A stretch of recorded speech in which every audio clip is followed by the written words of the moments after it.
So, is everybody here? Our Chinese friends are not. No, not with us today.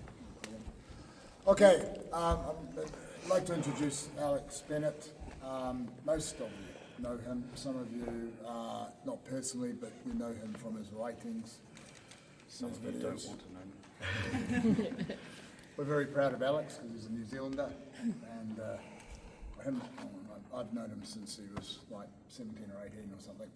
But anyway, I think that the direction of foreign kendo, especially what Ishikawa sensei was explaining to us today, about having a teacher and then being able to research what the teacher's taught you, then try it, improve it, and then go back to the teacher, this rotation. This research bit was always missing for me, big time.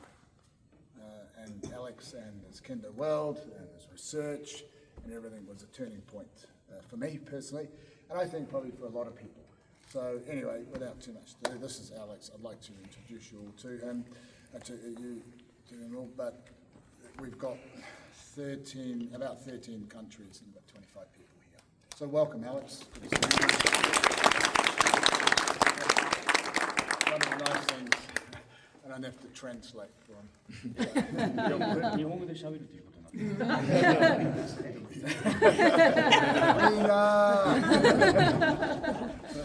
I don't even know why there's two chairs out there, sorry. Doesn't matter. Keep you company. Thanks, mate. All right. Well, before I'll get you guys just to sit down, I won't talk too much because I know you want to do lots of karate geko. But before we get started, this is for tomorrow. Okay.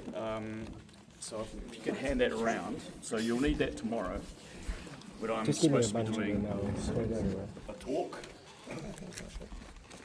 Alex is going to give us a lecture tomorrow, and I know I was very vague in our little handouts that we gave you, but I did that on purpose so we can surprise you.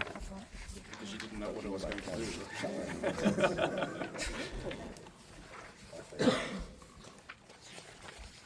All right. Hey.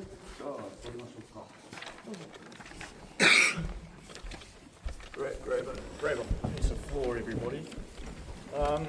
So Graham told me that the theme of this Kaizen Kendo workshop is Shogai Kendo. And Shogai Kendo translates to lifelong Kendo. Shogai also has another meaning in Japanese. Broken. Different kanji though. Okay, and some of you are probably feeling a little bit tired. Not quite broken yet, but it sounds like it's been a pretty intensive schedule and many hard acts to follow. So I'm going to talk about this tomorrow, but if you have time, at the back, with my very nice AI-generated pictures that I managed to put in there. This is a translation of a wonderful text that was written in the 18th century in Japan by a fellow named Issei Chodan, who was an author, a samurai, and a swordsman, of course. And it's a story, in Japanese it's called Neko no Myojutsu.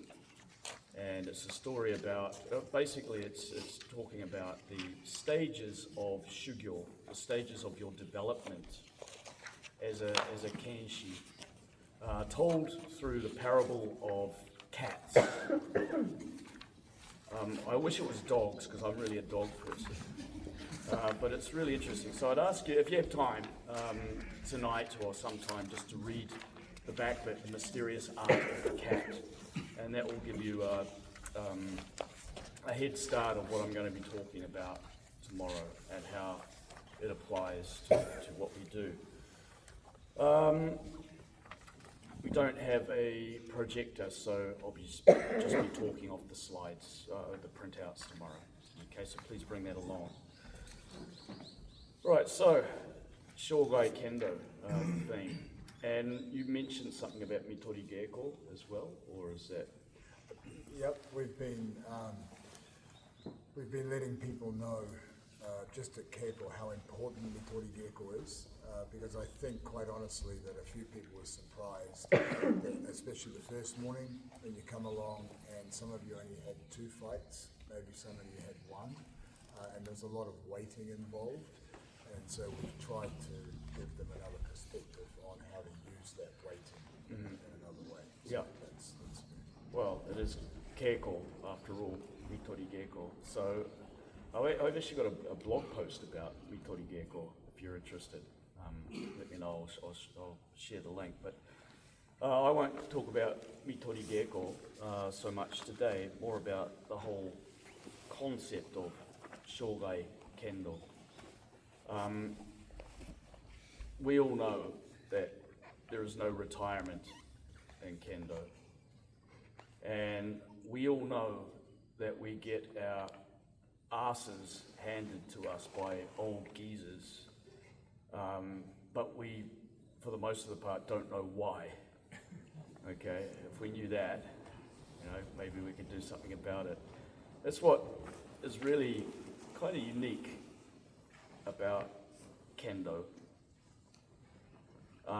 And other Budo, but more Kendo than any other, I think. How many other Budo do you see people over 100 years old out on the floor actually fighting? As was the case with Ota sensei from Osaka, who died a few years ago. I think he died at age 105. And right up to the end, he was out fighting with people.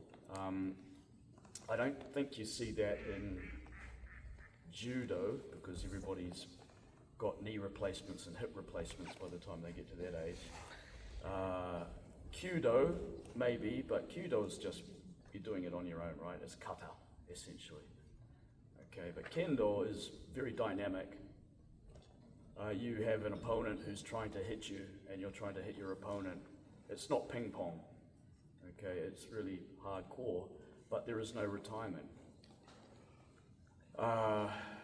Something I often recall when I'm talking to groups about, Kendo as a lifelong pursuit. There was a dojo in Osaka that I went to a while back, and practicing together with 4 generations of one family. Okay, so you had the kids to their parents, to the grandparents, and even the great grandparents. All in one family, 4 generations. There's not many physical activities where you can actually do that. Golf maybe, but hey, we're fighting each other, so it's a different level, I think. And we talk about Shogai Kendo, lifelong Kendo. That means, and as we'll talk about a little bit more tomorrow, the stages. There are clear stages of your study.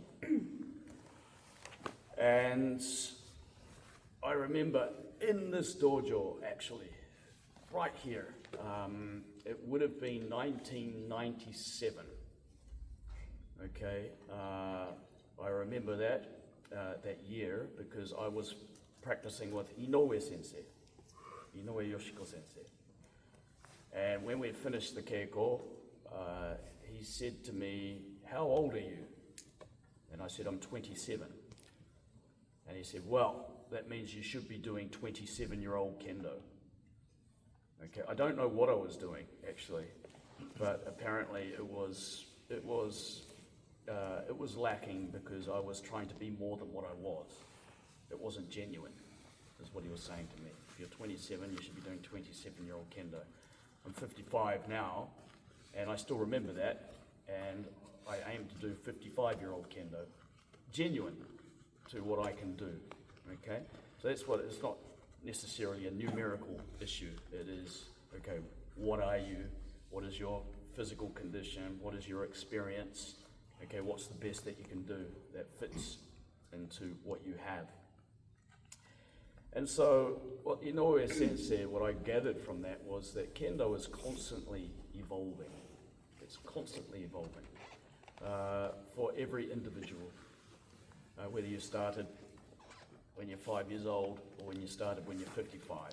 Okay, everybody has their own process, their own path that they have to go through. There is no one size fits all. And that's an interesting concept when we start to think about Kendo as Budo rather than as a sport. And I know that this is a very contentious issue for many people, and they get very emotional about it. Okay, who thinks that Kendo is a sport? You put your hand up. Partly. There's a sports aspect to it. Yeah. Okay then, what is a sport, actually? So people will be very quick to say, no, Kendo is Budo. Sports Kendo is bullshit. And it's not real. It's not genuine. Or sports karate. Or look at the way judo's gone now that it's Olympic. Etc., etc. We hear that all the time, don't we? We hear the protectors of the way saying that what you're doing is not real. It's like, okay, so you want me to get a sword and actually cut somebody's head off? Okay, of course, that's not, you know, the principles come from Shinken Shogun, etc., etc. But often this discussion of what is Budo and what is sport is conducted with a very superficial understanding of what sport is and what Budo is. So, let me ask you again, who thinks that Kendo is a sport? Okay, so what is a sport? Two human beings or more competing against each other to test their skill. Okay, yeah. Some kind of physical activity which has conditions and rituals set around it. Okay. Because I'm thinking about, I'm an ocean swimmer as well. I go swimming with people, my mates, as part of... In Australia? Are you Yeah. nuts? I mean, you gotta be fast to escape the sharks. But we're not necessarily competing against each other all the time, but we're doing something within a set of conditions. Okay. Yeah. If I take it back to the origin of Olympic Games and sports, it was to win at all costs. To win at all costs. Winning was the only thing that was important. That's it. Yep. How you got there didn't matter, just get there. I think that was Genesis. That was the genesis. Any other comments about the No, it joins what Kate is saying about physical activity, but not just physical, because there are sports that not just physical. Yeah. So for me, Kendo, I consider it a sport because it's physical, but also because there is competition. Yeah. But I know there's more after that. So, but for me, it's a sport as well. It's a martial art on its own. Yeah. Not necessarily physical because esports. Yeah, or chess. Shogi. You do move your thumbs. Okay. So actually, you're from France? Yeah. Is there a word in France, desportes? Desporte? Desporte? Spanish. Deporte in Spanish. What does that mean? Sport. What is it? Now, my understanding, I'm digressing here, but now since we've got so many people speaking so many languages, my understanding was the word sport came from French, but maybe also Spanish, and it means pastime originally. Yeah. Where am I going with this? Well, if somebody was to ask me what is sport, I would simply say it's culture, because it is. Okay. And so what is Budo? Well, it's culture as well. Now, if we start getting into the nitty-gritty, we start coming up with definitions of, one person against another, winning at all costs, using your body, etc., etc. Yes, many sports are like that, but many sports are also not like that.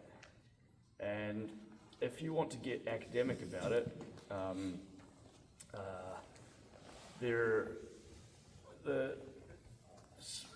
I've come from an anthropology background, okay, and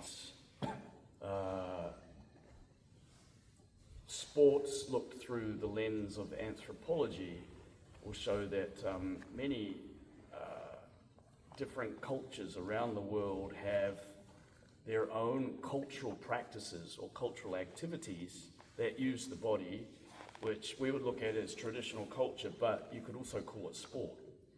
And in that sense, one cultural anthropologist in Waseda University, who's a colleague of mine, calls Budo ethnic sports, Japanese ethnic sport.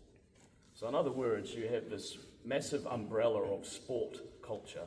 It might be pro baseball, it might be soccer, it might be chess, okay, it might be, what's that Indian sport? Kabaddi. Yeah, that one. It might be golf, it might be badminton, you know, it could be all of these things. And so sport itself is massive. Even within that, you have amateur sports and you have professional sports. You have team sports and you have individual sports. You have ball sports and you have swimming, okay, which doesn't use anything except a pair of togs. Okay, you have all of these. You have all of this variation, and within that, okay, you have martial sports. Martial sports can be boxing, it can be fencing, it can be pancreas, it can be MMA, it can be I don't know, anything you care to name that pits, even arm wrestling. Who's seen the recent slapping one? I mean, that's crazy, but that's a sport, right? That's a combat sport, essentially, okay? And so within this cultural sphere of sports, you have so many different categories. So when we talk about Budo and sport, no, Budo is not sport because sport's just about winning and, you know, Budo is special. It's like, well, you know, you're really not giving sport the credit it's due because there's so much. And within that, you get combat sports, and within that, you get, let's just say, the Japanese Budo or Japanese ethnic sports, which we call Budo. And so, where am I going with this? This is something that Inoue Sensei often talked about, the difference between Budo, Kendo as Budo or Kendo as sport. And he was very clear on the matter. Of course, Kendo is a sport. Of course, the competitive aspect, you know, of Kendo is absolutely vital. It's crucial. If you have read Gorin no Sho, Miyamoto Musashi's Gorin no Sho, I'm assuming most of you have maybe skimmed it. Okay, it is a sports manual. Okay, it's a textbook. Okay, and what his whole purpose of writing it? Well, there's two purposes. It's really interesting. Part of it is very much, okay, competition, win at all costs. Because guess what? If you lose, you die. Okay, and that was what he said was what differentiated the samurai way, or michi, and the way of every other occupation, be it carpenters or be it sake brewers or whatever. Okay, everybody has a way. The only difference between that way, between the samurai and everybody else, is if we lose, we die. So how do you not lose is the point of Gorin no Sho. And it takes that to another level by Musashi's own admission. It's like the first 30 years of his life were spent winning at all costs. And he asked himself, hang on a minute, when I got to the age of 30, I realized that I had won nearly 60 life or death duels, but I'm not quite sure how I won them. Maybe I was just lucky, or maybe my opponents were shit. Okay, and that's what he said. Well, he didn't say shit, but he implied that. All right, and so that was when he started thinking, well, okay, there must be more to it than this. There must be more to Hei Ho no Michi, the way. okay, which we would call Kendo now, okay, because he started calling it a way. And he said by the time he was 50, he finally understood what this way actually means. Okay, and so what we're talking about is a very clear process of evolution, which Musashi wrote down in black and white for us. People misinterpret Gori no Sho a lot. They think it's some kind of mystical text, you know, it's got all of the secrets of sorts. It hasn't got any secrets at all. It's very clear, okay? You train your ass off and you don't lose. And then gradually you'll start to see things clearly. That's what it says, okay? And so again, this is what Inoue Sensei would talk about a lot. And he would use, I believe you did the Kendo Kata yesterday. He would, I'm sure you've heard the explanation. And it's in, I'm not allowed to talk about the Kata book yet, right? They all have a copy. Yeah. We'll bring it. Oh, okay. Inoue Sensei's explanation of Kata Ippon-me, Nihon-me, Sanbon-me. Okay, again, it wasn't based on Musashi's Gori no Sho or anything like that, but you see very close connection between what I've just talked about with Musashi and Kata Ippon-me, Nihon-me, Sanbon-me, the meaning behind them. Can anybody tell us what the meaning behind Ippon-me, Nihon-me, Sanbon-me is? The first one demonstrates how to take a life, and the second one demonstrates how to wound, and the third one demonstrates how you can win without killing anyone. Okay, so as Inoue Sensei would often start his kata seminars, okay, Ippon-me is very much sport. When you think about it, because the result is very clear. If you were standing there with a shimpanki, with a flag, and Uchitachi and Shidachi went at each other, which flag would you put up? It's very clear, isn't it? Okay, because it's a beautiful man-nuki-man strike. That's sport. You've got to win. You've got to win, otherwise you die. Okay, and that is the fundamental level of Kendo.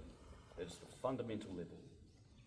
If you don't get past that stage, then you don't go to the next stage. Nihon-me, if you had the shimpanki and Uchitachi and Shidachi were going at each other, it's pretty clear, isn't it? Right, kote, nuki, kote. Okay? Pa, kote ari. Okay? But fortunately, for Uchitachi, okay, they lose their hand, of course, and hopefully they don't bleed to death. And hopefully it's not one of those horrible Japanese summers with all the, you know, the humidity and the germs that could be floating around. But in theory, okay, you have disarmed your opponent.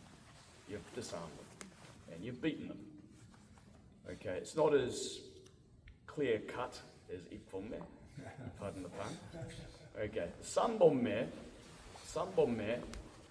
okay, you're standing there with the shimpanki. Which side would you put the flag up for?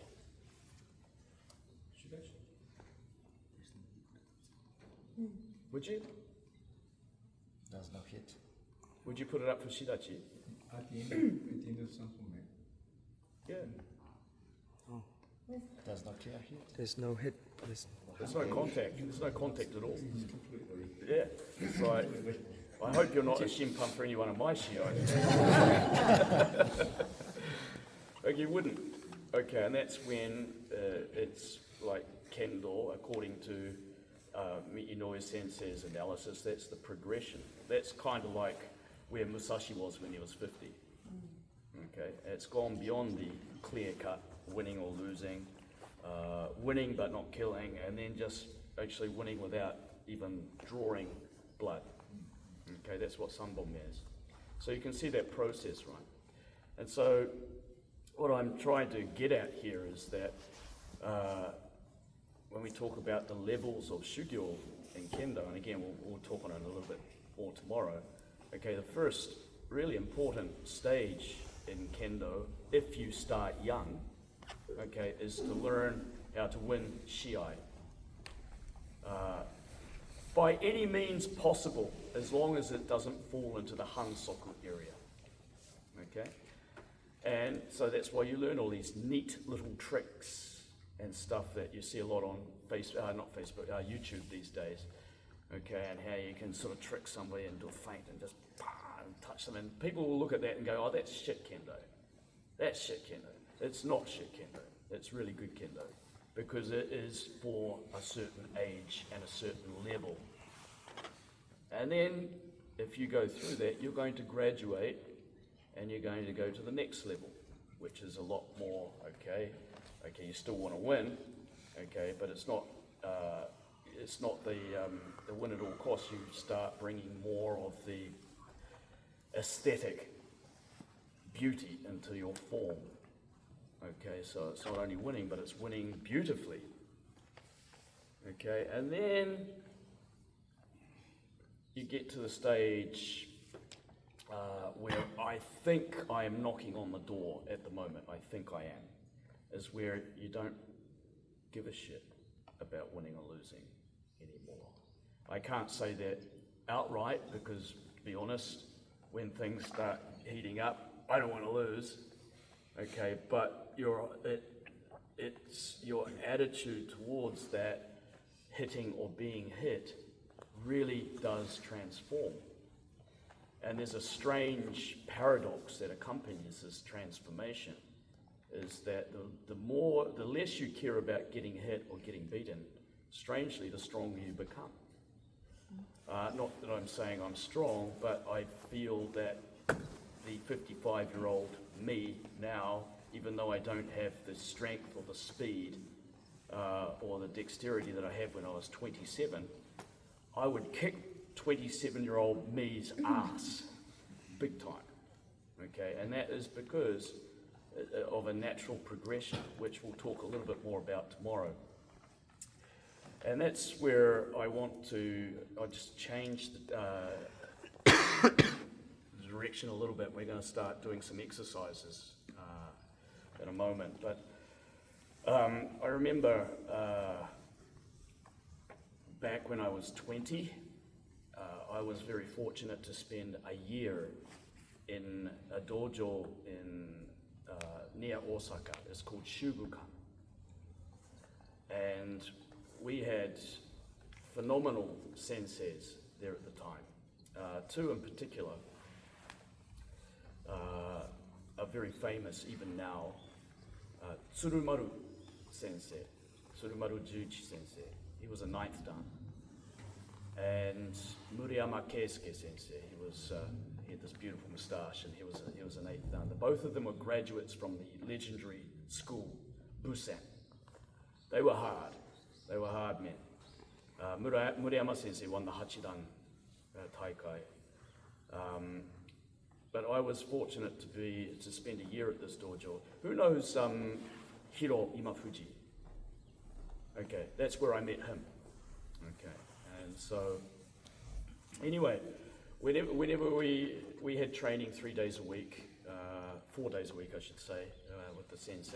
And every time the training finished, there would be a mad rush over to the sensei's bogu, because they take it off and they go and have a bath and stuff. And it's like the first person to get there can pack up the bogu for the sensei. And when you do that, of course, you get certain perks, like you get to talk to sensei and he gives you some great advice. Okay, there's 2 opportunities where we used to get advice. One is when we're packing up the bogu, and the second one is in the bathroom with the sensei, in the actual bath. Okay, there's a mad rush to wash the sensei's back. Okay, I don't think they do that anymore, but in those days it was a thing. And I remember one day, in the middle of summer, okay, and hot as hot as hot, and I managed to get first to the sensei's bogu, and I was tying up the man and putting everything together. And then one of the things you're supposed to do is get the kote tenouchi of the kote, you need to stretch it out, okay, so that it doesn't scrunch up and then dry and then rip. Okay, so you're taking care of all of these things.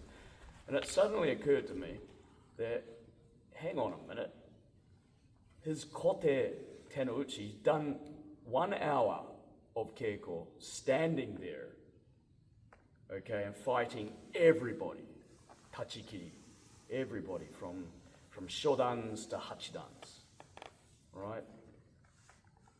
Doesn't matter who they were. If it was a shodan, sensei would be nidan. Okay, if it was a godan, he would be rokudan. Just that little bit above. Okay, and a whole hour of this, and I was fixing the tenouchi, and I realized they were dry. They were bone dry, the leather. And it's like, what? How? I was sweating just trying to fix all the bogu away, let alone standing for a whole hour doing keiko against all of these opponents. And so I was able to ask Sensei, I said, Sensei, why are your tenouchi dry? How's that possible? And he said, because you do all the work. And I never really understood what he meant until kind of recently in my own journey for Hachidan examination. And then all of these little lessons that you hear, that you've heard over the years start to make sense because you're at the right age and the right level of experience and understanding for it to finally hit home. Because you are doing all the work. How is that possible? Well, that's kind of what we're going to be doing today when we put our bogu on. This is all to do with the concept of aiki. And aiki, again, this is where we're going to talk a little bit about that tomorrow with this neko no myojutsu.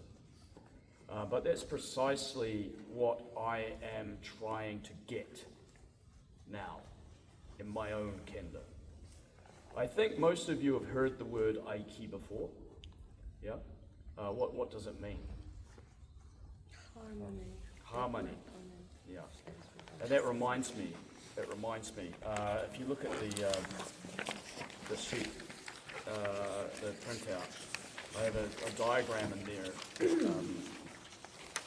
Third from the left, it says nature. That's a mistake. It should be harmony. Okay, so if you can change that from nature to harmony. Okay, so harmony. But what do you mean by that? It's such an easy word to say, but what does it mean, actually? To understand your opponent and then try to synchronize with my opponent's feeling. Why would you do that? Because I want to know what my opponent's thinking, so that I can control it later. Yeah. That's how I think. Yeah. So that's pretty much what it is in a nutshell. Can you do it? No. I mean, maybe for same done, yes, but not against any other one or 6 time and above. Yeah. See, that's where I feel that I am now, is I've heard aiki and I've heard the concept pretty much my entire kendo career. And I understand it and have always understood it on the surface level. But it's suddenly, well, I wouldn't say suddenly, recently it's become very apparent to me how much I really don't understand it. And so that has become absolutely the focus of the kendo that I do now. And I think that if I was able to actually understand that properly, then I have a good chance of being successful at the 8th Dan examination, because I think that's what it is. I might be wrong. When I pass 8th Dan, I'll be able to tell you if I was right or wrong, but that's what I'm thinking at the moment. And so, with this whole idea, my focus being aiki, this is the reason I think that why kendo is something that can be continued throughout your whole life. And there is no retirement. There's no need to retire. The older you get, okay, your kendo evolves out of necessity because you do all the work. Again, those words come back to me. In other words, how much are you in control of your opponent? Or how do you get in control? How do you get to control your opponent? You become your opponent. Okay, and that is what Aiki is.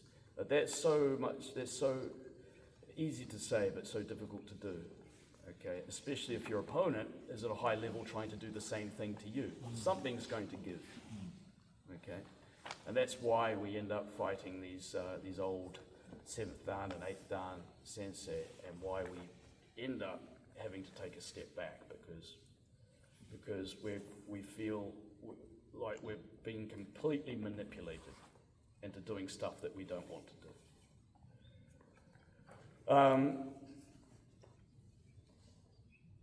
But this is a natural progression because almost out of necessity, because you can't do the Shiai techniques and stuff that you were doing when you're 16 or 17 or 18 or 20, 27 or whatever. You can't do them anymore. I think many people know of Kendo practitioners who have come back to Kendo after 10 or 20 years away. What's the first thing they do? They tear their calf muscle or something, right?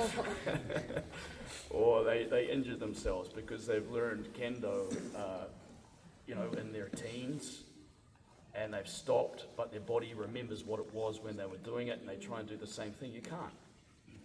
So it progresses, and it changes, and it becomes less physical and more, I hesitate to use the word spiritual, because I know it has all sorts of weird and wacky connotations, but essentially that's what it is. That's what Masashi was talking about. That's what Inoue Sensei was always talking about. Okay, and so the key to this is to understand Aiki. And the thing is, you can't understand Aiki. That's where I'm at the moment. You can't understand it, you feel it. You feel it. And there's a kind of a difference in nuance there. And sometimes it feels very good with certain partners or opponents. You all know that you have a really good rapport with somebody, not because you beat them, but just because it gelled. And then there's other people who are much less skilled than you are, perhaps, or experienced. Normally, if it was Shiai, you could kick their ass, but for whatever reason, it just doesn't feel like good keiko. I had that experience yesterday, actually, when I went to practice at a high school for the first time in ages. With high school kids, they're fast and they're very, very skilled. But for me, the keiko was very unsatisfactory because I didn't get the feeling. I didn't get that feeling, which makes it feel like a really intimate moment of communication. Okay, so the keiko itself was, it was lots of hitting and striking going on, and it probably looked very dynamic and good, but here it wasn't working. And the reason why it wasn't working is because the two reasons. The students don't have any concept of seme. Okay, it's just go for the hell of it. And two, because I still haven't quite understood Aiki enough to be able to accommodate that.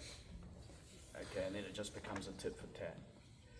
And so these days, the more I focus on this idea of Aiki, and I'm going to stop talking in a second, guys. The more I focus on this idea of Aiki, the more I get hit in keiko.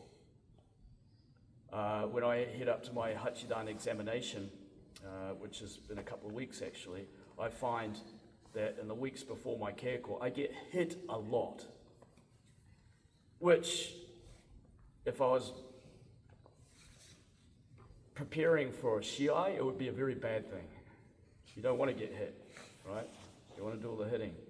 But from what I'm actually trying to focus on, it's unavoidable. And if anything, it means that I can take a certain degree of confidence in that, what I'm trying to do is on the right track. The more I get hit means that, okay, I'm heading in the right direction. And that sounds like a paradox too. And I'll explain that as we do some exercises, what I mean by that. And what's connected with that? Who's heard this before? Maybe you have, Graham. When you are in an examination and your opponent passes, but you don't. Often I've had this said to me because many times my opponents in the Hachidan examination have gone through to the second round or even passed the second round as well. And the inevitable comment that I will get from other people is, what do you think? Oh, you are doing well. Because you are doing good kendo. And that's what enabled your opponent to go through. I wish it was me that was going through.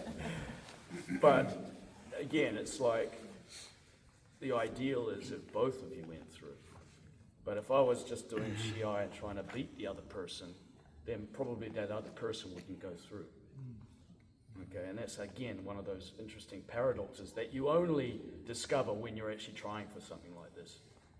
Okay, so it might sound a little bit irrelevant to you guys now, but as you get up and you go for higher grades, if you do downgrading, some people don't like to do that, but as you, even in the course of your keiko, you will understand that.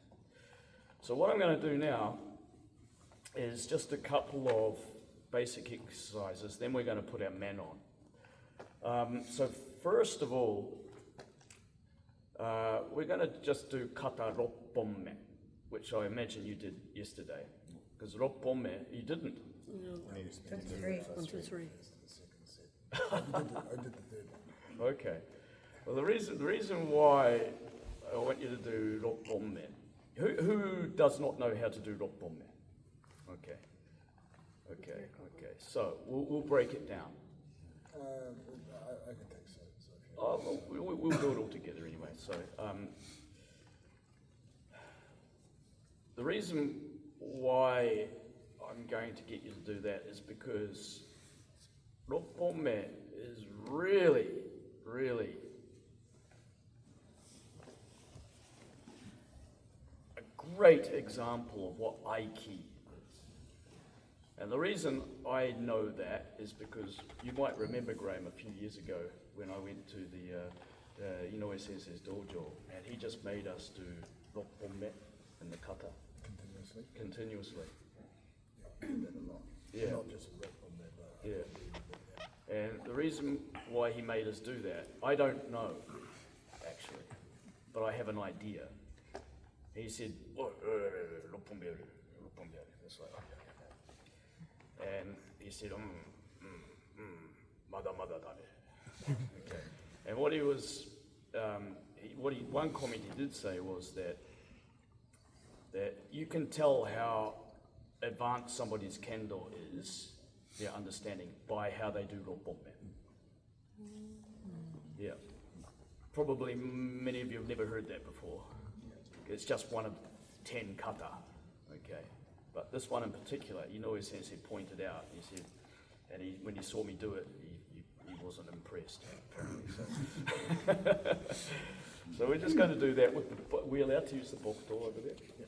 We'll just do that, and then we'll have a little bit of a break, and then we'll put our borg on and do a few more exercises. Nothing too strenuous, okay, but just to continue with this idea of Aiki, because this is what's going to help you do Shogai Kendo, okay? And there's a particular reason for that, which we'll cover when we put our borg on. But in any case, please go and get a book door. No, leave it on, that's fine.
So that should be refreshing.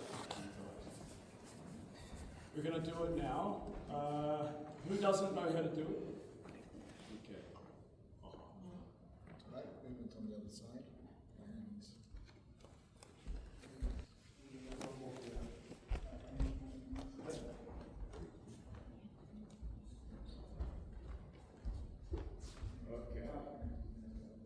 Okay, let's just give it a go.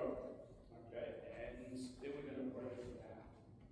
Okay, so, shidachi over the side, shidachi to start with.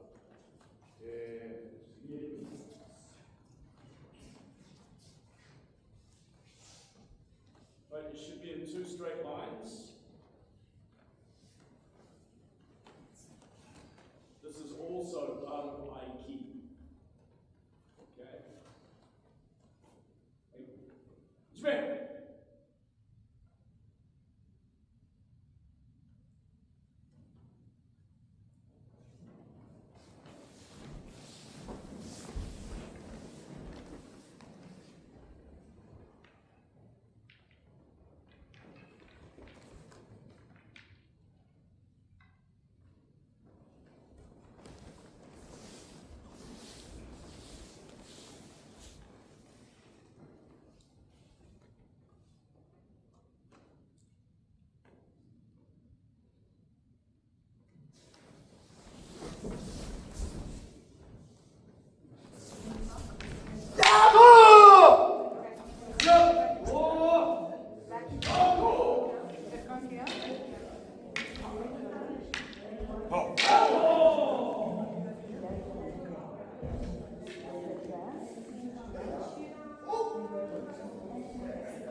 There's a lot of talking going on, not a lot of kata.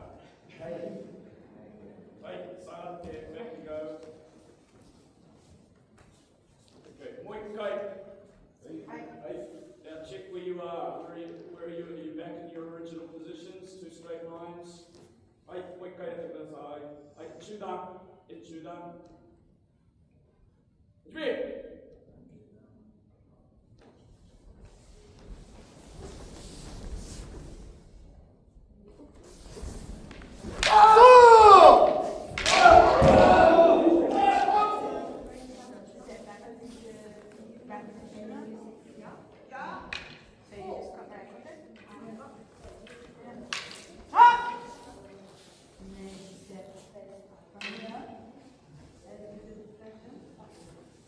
You don't need to do soft drill, guys. Hey, son, yeah, back you go. Hey, kotai shimasu. Okay, this time, uchidachi, shidachi. Hey. Spirit.